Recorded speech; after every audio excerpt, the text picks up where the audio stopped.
again film critic B. Ruby Rich.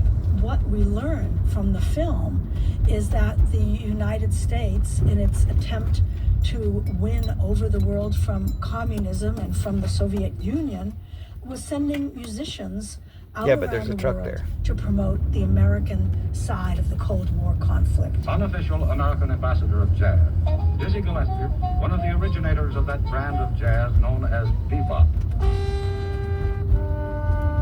As black artists from Gillespie to Louis Armstrong and Nina Simone were dispatched as jazz ambassadors, leaving Jim Crow segregation at home to play in free African capitals, music was being made.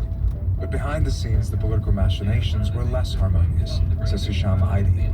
You have freedom and idealism and truth-telling of jazz, juxtaposed against the cynicism and double talk of realpolitik. A suite of CIA plots to overthrow leaders, interventions, Cold War calculations.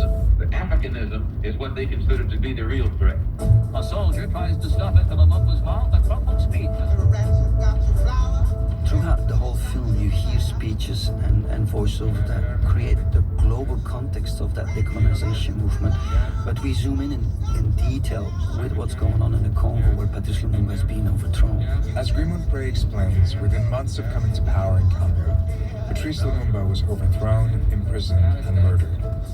As the music played on, the role of the CIA in Belgium in the coup against Lumumba is documented in chilling detail on screen, with archival interviews, texts, and detailed footnotes.